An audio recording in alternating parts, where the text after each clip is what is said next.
Akala ko ba pupunta tayo sa grocery? Oy! May inihaw na kamote doon!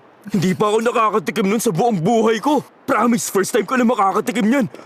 Dun! Hindi mo ako mapapaniwala. Mukhang first time mo umarte na hindi ka pa nakakatikim niyan.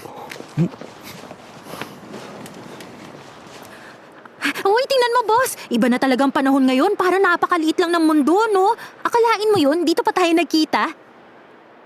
Uy, ano? Pagkakataon mo na to. Hindi kayo mag-hi sa isa't isa? Nag-usap kami na hindi kami magbabatian. Pumayag ka ba dun?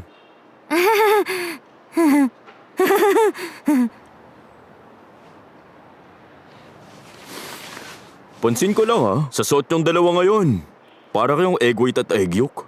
Yung sunny side up.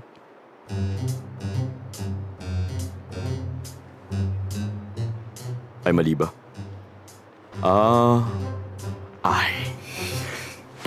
Ay, bean sprout pala.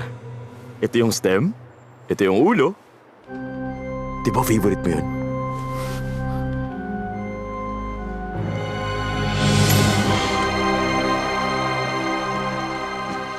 Ano ba? Imbis na ayusin mo, lalo mo lang silang ginulo. Yung kulay kasi ng damit nila eh. Pasensya ka na, ah. Dapat pala hindi ko na lang siya sinama sa plano ko. Hayaan mo na. Mabuti nga nakita ko pa siya.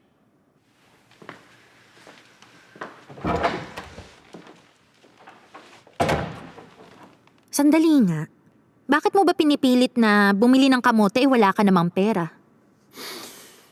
Ang lakas ng loob niyong lumabas pero wala namang kayong dalang pera kahit 250? Basta kami lang ang may alam. Di kayo nahihiya, boss ko pang nagbayad. Hindi ko naisip na kailangan ng pera. O sige, next time, sisiguruhin kong may dala ako. Bahala ka dyan. Wala naman tayong nagawang tulong para sa kanila.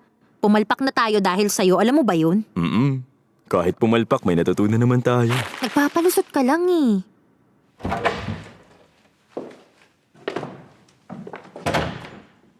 Papasok na ako. Ang concept ko dapat kanina, magmukhang anghel. Kasalanan mo pala eh. Hindi, no? Huh.